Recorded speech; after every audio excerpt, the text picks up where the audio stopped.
अपनी बच्ची की बर्थडे के लिए बड़ी बड़ी पार्टीज़ ऑर्गेनाइज़ करते हैं, उसके अंदर अपने जानने वाले रिश्तेदार और हमसायों को बुलाते हैं और एंड में आप डिप्रेस हो जाते हैं, क्योंकि एक तो नज़र लग जाती है, दूसरा यही लोग आपकी पार्टी के बारे में बाद में पीठ पीछे बातें करते हैं और यकीन मारे आपके बच्चे को भी इतनी छोटी एज में पता ही नहीं चलता कि उसके साथ हुआ क्या है। तो आपके लिए क्या इंपॉर्टेंट है, बच्चे की खुशी या आपका दिखावा? नेवर माइंड प्लीज़, ये सबकी अपनी ओपिनियन होती है और ये मेरी ओपिनियन है इन सब चीज़ों के बारे में। देखिए, इस्लाम के अंदर बर्थडे का कोई कॉन्सेप्ट नहीं, लेकिन अपने बच्चों को उनकी एज के बारे में कुछ बातें सिखानी होती है, जिसके लिए उनको उनकी बर्थडे के बारे में बताना ज़रूरी होता है। इस वजह से मैं कुछ इस तरीके से सेलिब्रेट करती हूँ कि मैं हर वो काम करती हूँ जिससे मेरी बच्ची खुश हो। मैं उसके साथ टाइम स्पेंड करती हूँ, उसको बाहर लेके जाती हूँ घुमाने के लिए, पार्क लेके जाती हूँ, वो जगह जो उसको पसंद है। इसके अलावा मैं उसके साथ इस तरीके से टाइम स्पेंड करती हूँ कि मैं उसकी फ़ेवरेट गेम्स खेलती हूँ, बैठ के अपने सारे कामों को साइड पे रखती हूँ। ऐसा नहीं है कि हम केक नहीं काटते, मेरी बच्ची बहुत आराम तसल्ली से अपने केक का बेड़ा गर्क करती है और इतनी छोटी सी एज से मैं उसको अलाउ करती हूँ कि वो अपना केक खुद कट करे और सबको खुद दे, इतनी छोटी सी एज में। और इसके अलावा मैं उसके सब फ्रेंड्स को बुलाती हूँ, हम लोग बहुत अच्छा टाइम स्पेंड करते हैं।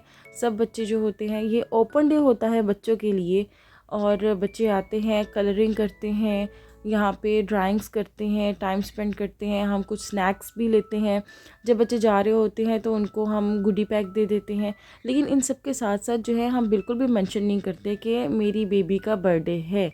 मैं उसको गिफ्ट भी देती हूँ, लेकिन ऐसा नहीं है कि कोई और गिफ्ट लाता है, क्योंकि मैंने आपको बताया कि हम बिल्कुल ओपन नहीं करते कि उसका बर्थडे है, क्योंकि मुझे गिफ्ट्स की लालच बिल्कुल भी नहीं है। देखिए, हम स्कूल्स में, हम घरों में बहुत अच्छे अच्छे लेवल पे अपने बच्चों की बर्थडेज तो कर देते हैं, लेकिन हम ये नहीं ध्यान देते कि इस्लाम में ये चीज़ें क्यों मना है, क्योंकि बहुत से ऐसे बच्चे हैं जो कि ये चीज़ें अफोर्ड नहीं कर सकते। जब कभी वो इतनी बड़ी अपनी पार्टी अरेंज नहीं कर पाते कि केक भी हो, ये भी हो, अपने फ्रेंड्स को बुला के वो बड़ी बड़ी चीज़ें, बड़े ज़्यादा ज़्यादा खाने रखें, तो उनके दिल में एक बात आ जाती है कि हम नहीं कर सकते। और या फिर जब किसी और बच्चे की पार्टी होती है और वो गिफ्ट अफोर्ड नहीं कर सकते, तो ये भी उनके दिलों में आते, भाई हम ये रस्म रिवाज क्यों बनाएं, हमें चाहिए अपने बच्चों की खुशी। इस वजह से हम ऐसे ही करते हैं कि बग़ैर लोगों को बताए मैं अपनी बच्ची के सारे फ्रेंड्स को इकट्ठा करती हूँ और हम लोग बहुत फ़न करते हैं। ये वो डिज़ाइन है जो मैंने इसकी बर्थडे पे सारी जगह पे दिया था कि हमारे घर पे एक ओपन आर्ट पार्टी है।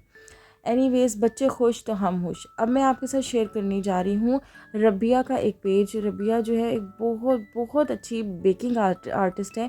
मेरी मुलाकात रबिया से एक इंस्टीट्यूशन में हुई थी और अक्सर आपने देखा होगा लोग बहुत अच्छे अच्छे केक्स वगैरह बनाते हैं, लेकिन उनका जो टेस्ट होता है वो बिल्कुल नहीं होता। मैं बहुत हैरान थी, मैंने रबिया को फ़र्स्ट ऑर्डर दिया था इस बार अपनी बेबी की बर्थडे के लिए, और ये बहुत एक तो कमाल का केक बाय डिज़ाइन और बाय टेस्ट।